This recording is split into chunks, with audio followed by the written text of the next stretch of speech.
Good evening, dwellers of the internet. Behind me you see several boxes. There are even more that you can't see, and they're all filled with finest examples of literature and human history. The works of C.S. Lewis, Shakespeare, Tolkien, Douglas Adams. But I'm not going to be reading any of those to you today. No. No, today I'm going to be reading to you a bit of fan fiction entitled Who is Voldemort's Dad? The Tales of Vernon Dursly.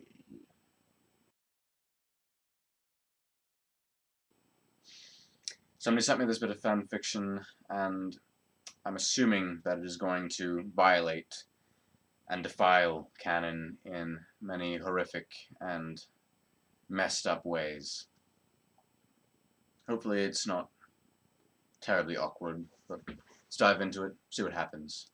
It was 7 o'clock, only not really, but Uncle Vernon's watch was all broken. He looked at it and said, "Effing watch is broken again." He stepped out of the car and found himself in the middle of a car park. That was divided into two sentences for some reason. Got a period right in the middle and everything. "I'm glad you met me here when I sent you those anonymous letters," said a mysterious voice coming mysteriously from the bushes around the park. "It was no problem." "That is good," said the man as he jumped out the bush. "You're Voldemort," yelled Vernon, jumping backwards and stepping on a cat, which screamed quite loud and then ran away. "I'm not just Voldemort. I am your son." "How can this be?" he shouted. "I have only two kids, and they are Dudley and Harry." Then Voldemort grabbed his long wand, which was under his cloak in his pants. It was made of wood, from the whomping willow tree, which made it super powerful. He pulled his wand and pointed it at Vernon, and a long shooty of white magic strings flew out of the end and landed on some stuff. "I can do magic, and so can Harry. Did you think it was a reason?" "I did not think of that," Vernon confetti as he wiped off the sticky magics that were on everything. "But you are the most powerful wizard of them all. Like, even more powered than Dumbledore and that dude with the turban thing put together." Vernon looked in his feelings and found they were all true, even the ones that just a few short days ago would have seemed crazy to a tall, handsome, mustachiated man like himself. He took out his wand and pointed it at Voldemort, who was staring in amazement, and shouted, "Die, you piece of filth!" and abracadabra and a magical blast and stuff. Author's note. What does it shot anyway? Noon knows cause it's magic. Came and hit Voldemort in the face, and he exploded in a pile of ash, screaming, "I'll get you, Uncle Vernon." Wait, I thought he was supposed to be his son. So that would make Vernon his father.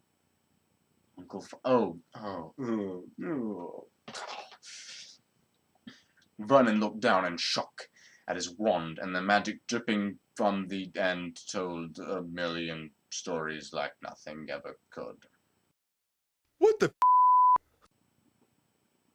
He jumped over another car into his own car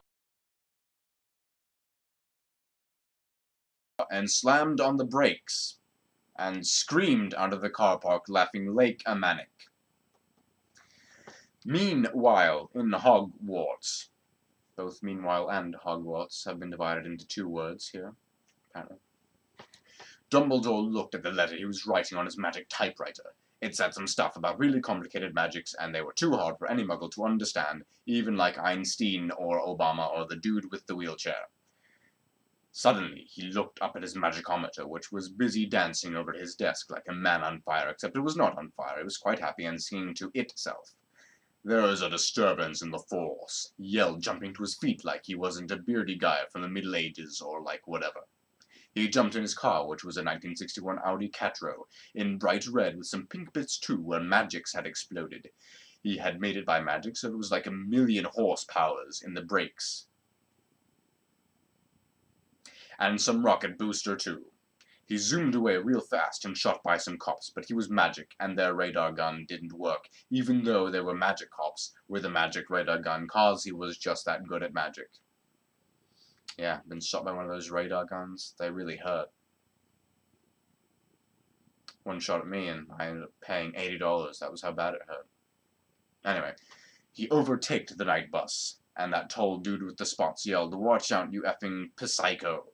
He beeped at him, but Dumbledore had a "hunk if you're horny" sticker, and he thought he was horny. He got to Vernon fast and shouted, "You will die," he said as he used his wand to conjoin up a double-barrel bazooka machine pistol, which was the most powerful gun ever, except it was a nuclear bomb, which he couldn't make because he didn't have any nuclears with him. He shooted it at Vernon, and he exploded because he cast a spell at his gun which blocked the barrel, and it went the wrong way even though he tried to stop it cause he failed. "No," he shouted, as he blew up and bits of bird splattered all over his car, which became Vernon's now because he left the keys behind, and Vernon could steal them and use them to go driving wherever he wanted, even the sea, because it was magic. Now I will become the new headmaster of Hogwarts, and there will be a few changes around here, let me tell you. 4 days and like 15 hours later or something. "Introducing your new head teachers, Vernon Dursly," shouted Snape into a microphone at the big dance. Vernon jumped on stage and grabbed the microphone and also guitar and his wand.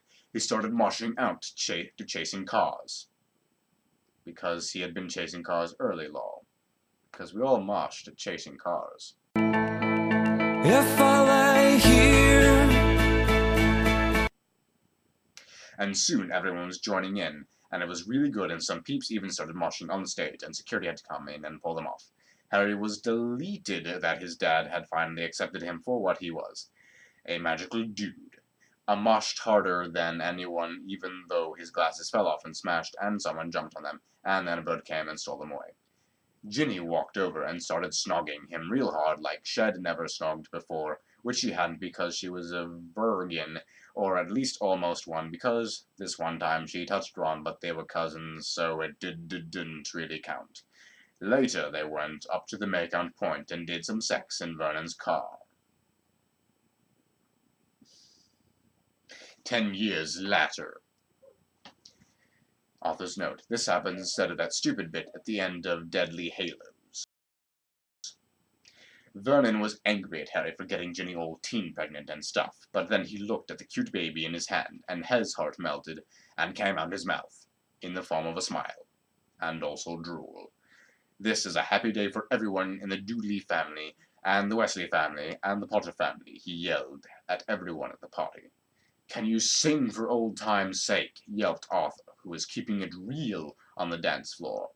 So Vernon got on the stage and sung that song that had made the baby, and everyone was happy except Ron, who was a bit jealous but also happy.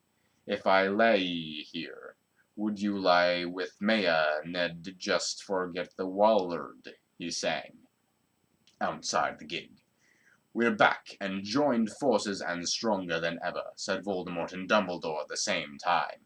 "Oh no, what will happen next? Probably nothing, cause this is a one-off lol." Well, that was a horrible ending to a horrible story. And why is Ron jealous? I'm sorry, jealous. I mean, because Ginny is his sister. Oh, I'm sorry, no, Ginny is his cousin in this story. So let's see, we have canon defilement, terrible spelling, worse grammar, and we have terrible, horrible wand innuendo. If you are an aspiring fanfic writer out there and you're listening to this, please take this as an example of what not to do. Because it's people like you that make people like me want to vomit, and then commit suicide with a pen somehow. So please, take an English class, then take a creative writing class, and then don't ever do this. Don't do it. In the meantime, ta. Uptown, downtown, all around the world we gonna jump now, everybody